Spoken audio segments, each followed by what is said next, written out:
এই পরিষেবা আপনার 2009 সাল থেকে চলে। এখনো পর্যন্ত কয়েক হাজার লোককে আমরা চশমা দিয়েছি, কয়েক হাজার দিব্যাঙ্গদেরকে সহায়ক যন্ত্র দিয়েছি। It's a continuous process, not new.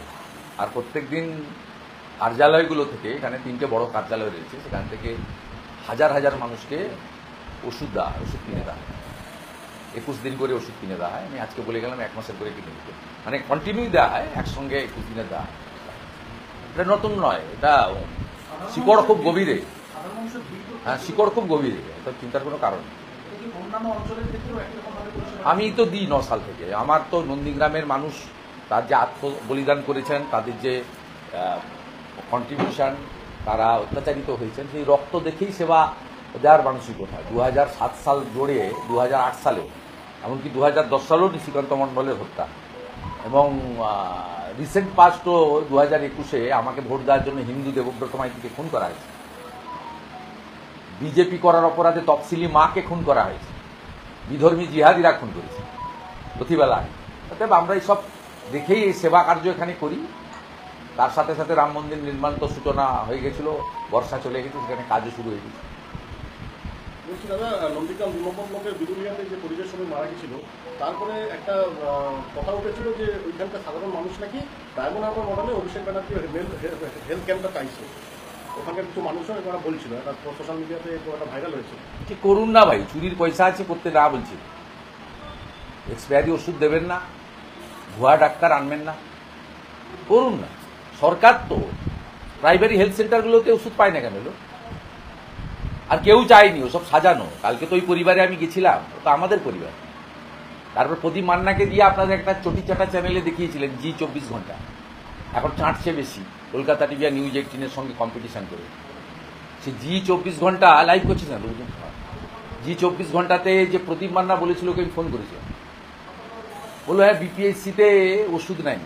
তার জন্য তো দায়ী ওই ডায়মন্ড হারবার মডেল যে করছে তার পিসি স্বাস্থ্যমন্ত্রী। তার জন্য তো আর অভিজিৎ গাঙ্গুলি আর শুভেন্দু অধিকারী দায়ী নয়, বা পঞ্চায়েতের প্রধানও দায়ী নয়। তারপর বললাম আপনি কাজ করেন কোথায়? বলছে উড়িষ্যায়। উড়িষ্যার কোথায়? ভুবনেশ্বরে। কি কাজ করেন? না রাজমিস্ত্রির হেল্পার, মানে নির্মাণ কর্মী। আমি বললাম কেন, বাড়ি ছেড়ে ওখানে কাজ করেন?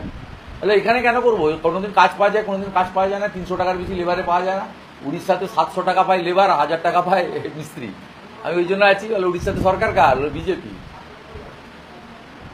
তখন বলছে ভুল হয়ে গেছে বাবু, শিখিয়েছিল আইপ্যাকের লোকরা এসে শিখিয়ে বলেছে, আমরা কোনটা কি বুঝিনি বলে গেছি। আমার সঙ্গে কথা বলে গেছে প্রদীপ মান্না।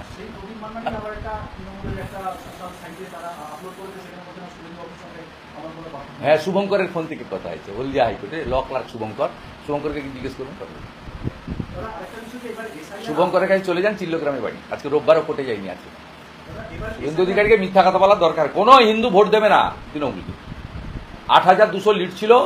এসআইআর কমপ্লিট হওয়ার পরে এই সিটে বিজেপি যাকে দাঁড় করাবে, যে কোনো হিন্দু লোককে দাঁড় করাবে বিজেপি, 20,000 ভোটে। ঘৃণা করে লোক এখানে।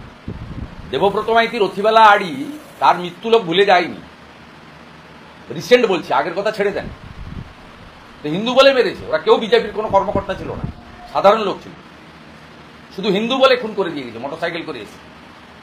লোক জানে না 30টা সমবায়ের ভোট হয়েছে, 26টা বিজেপি জিতেছে, মুসলিম এলাকা ছাড়া। একটা মুসলিম এলাকা গড়চক্রবেড়িয়াতে ওরা জিতে গেছিল বলে এক্স আর্মি তপন মহাপাত্রর বাড়িতে গিয়ে বোম ফাটিয়ে দিয়ে এসছে 2 মাস আগে।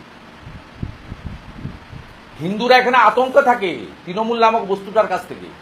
তৃণমূল এখানে আসা মানে সুফিয়ান, তাহের, আলরাজি, শামসুল, এই লোকেদের হাতে চলে যাবে। জানে না এখানকার লোকেরা, সব ঐক্যবদ্ধ হয়ে আছে।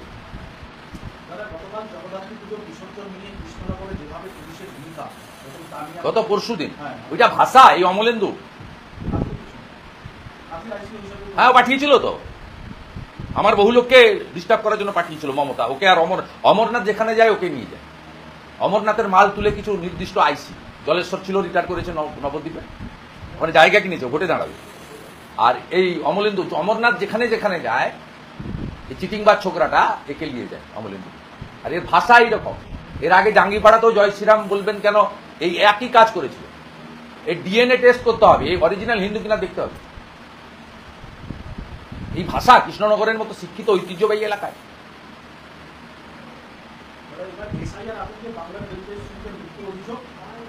আসবে এবং ও মিথ্যে কথা, সব বাজে, সব মিথ্যে কথা, সব কথা লোক জানা আছে।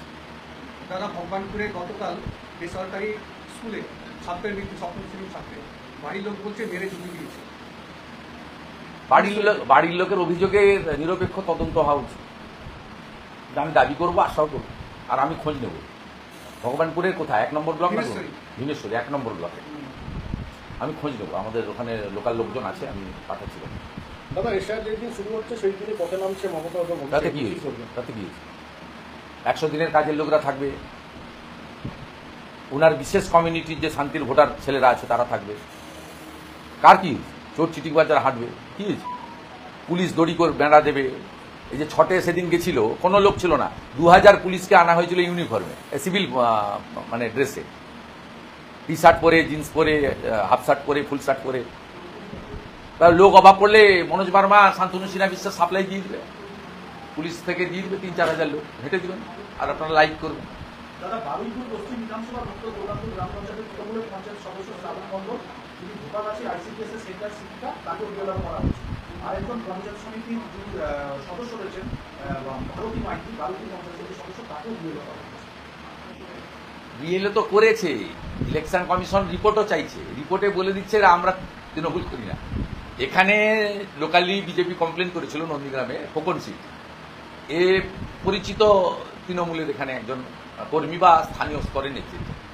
কিছুদিন আগে সোনাচূড়া সমবায়ের ভোটে প্রার্থীও ছিল, হেরেছে। এখানকার বিডিওকে দিয়ে রিপোর্ট দিয়েছে ইলেকশন কমিশনে, আমার কাছে রিপোর্টের কপি আছে, বলেছে এ তৃণমূল করে। এখন বিএলও হতে গিয়ে ঘোষণা করছে আমরা তৃণমূল করি না। নজর আমাদের থাকবে, ব্যবস্থা আমরা নেব, এবং সব হিন্দু বুথে বিএলএ 2 থাকছে, এবং আমি বলেছি সব রাজনৈতিক দলের বিএলএ 2দের সমন্বয় করে করব, এবং বিএলওদের স্পেসও খুব কম। যা ইলেকশন কমিশন করেছে তাতে ফাঁক কেটে পালানোর রাস্তা নেই। 50% এসআইআর সাকসেস হলেই তৃণমূল হেরে যাবে, 100% তো এখানে সাকসেস হবে না, সবাই জানে। বিহারে হয়েছিল, তার কারণ রাজ্য সরকার সাহায্য করেছে। এখানে রাজ্য সরকার বিরোধ করছে, এনআরসি বলছে। রাজ্য সরকার জানে বাংলাদেশি মুসলিমদের নাম বাদ চলে গেলে, মৃত ভোট চলে গেলে ছাপ্পা মারবে। ভূতামোড়ে, গড় চক্রবেড়িয়াতে, রাজারাম চকে, কেন্দামারিতে, নীলপুরে ছাপ্পাটা মারবে কে যদি মৃত ভোট বাদ চলে যায়? একটা বুথে 800 ভোটারের মধ্যে যদি 75টা মৃত থাকে, আর যদি 75টা বাইরে গিয়ে চলে থাকে, 650 ভোটার আসবে। 650 ভোটার তো ভোট দিয়ে দিবে। তাহলে অ্যাবসেন্ট যদি না থাকে মুসলমান বুথে, এখানে 63টা মুসলমান বুথ আছে 288টার মধ্যে, এই 63টা মুসলমান বুথে, যেখানে বিজেপি স্থানীয় স্তরে কর্মী খুব কম, আমাদের যদিও এখানে কিছু মুসলিম কর্মী আছে, আমরা কিছু ভোট 1700 ভোট লোকসভায় পেয়েছি, কিন্তু অন্যান্য জায়গায় তো মুসলিম বুথে বিজেপির কর্মী টর্মী খুব একটা নেই। এখানেও আমরা সব বুথে যে পাই তা নয়। এবারে সেখানে যে ফাঁকা মাঠ থাকে, সিপিএম, আইএসএফ, কংগ্রেস এরা লড়তে পারে না, এরা প্রচারে থাকে, ভাষণ টাষণ দেয়, কিন্তু ভোটের আগের দিন এবং ভোটের দিন এরা মাঠে থাকে না, নয় পুলিশ তাড়া করে বের করে দেয়, আর যদি সকালে ঢোকে এরা মেরে তাড়িয়ে দেয়, বেরিয়ে চলে যায়। জানলা টানলা সব খোলা থাকে, তার সকাল সকাল একবারে দাঁত মাজতে মাজতে গামছা পরে একটা ভোট দিয়ে দেয়, তারপর 11টার পরে একটু প্যান্ট শার্ট পরে একটু সেজে গুছিয়ে এসে ভোট দেয়। বিকালবেলা যেই সূর্যটা ডুবছে তখন লুঙ্গি করে এসে আরেকটা ভোট দিয়ে দিচ্ছে। মেয়েদের ক্ষেত্রেও তাই হচ্ছে, একবার সালোয়ার কামিজ পরে মেরে দিচ্ছে, একবার শাড়ি পরে মেরে দিচ্ছে, একবার বোরকা পরে মেরেছে। রাজ্যের শাসক দল কি এসআইআর নিয়ে আতঙ্কিত? রাজ্যের শাসক দল এসআইআর নিয়ে আতঙ্ক না হলে 12টা স্টেটে হচ্ছে, স্ট্যালিন সাহেবের স্টেটেও হচ্ছে, শুধু বিজেপি রুল নয়, নন বিজেপি স্টেটও হচ্ছে। কোথাও হইচই নেই, কোথাও মিছিল নেই, মিটিং নেই, গেল রব নেই, একমাত্র এখানে। মানে বুঝতে পারছেন, গর্তে কার্বলিক অ্যাসিড দিলে সাপ বেরোয় না, ইলেকশন কমিশন গর্তে কার্বলিক অ্যাসিড দিয়ে দিয়েছে, সাপগুলো এখন বেরোচ্ছে। এটাই তো প্রকৃত দৃশ্য। আমি এর আগে চিন্ময় প্রভুকে অ্যারেস্ট করার সময় হুঁশিয়ারি দিয়েছিলাম 3 দিন হাতে রেখে যে সোমবার থেকে পেট্রোপল বন্ধ করব। নিউ মার্কেট ফাঁকা হয়ে গেছিল। এখনো আপনাকে বলছি, প্রায় 20-25% মুসলিম বাংলাদেশি পালিয়েছে। বর্ডার এলাকার গ্রাম ফাঁকা হয়ে গেছে, নিউ টাউনে কাজের লোকরা নাই, হাওয়া হয়ে গেছে। খোঁজ নেন, বুম ক্যামেরা পাঠান।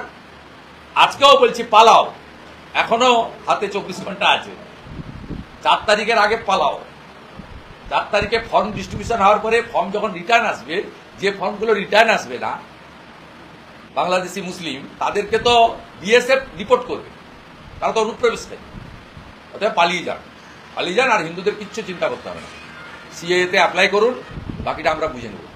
তারপরেও যদি 2-4 হাজার হিন্দুর কোনো সমস্যা থাকে আমরা আছি, আমরা কাজ করছি। আমাদের বড় টিম কাল ইসিআইতে যাচ্ছে, আমি নিজে পরশুদিন সিইও অফিসে যাব।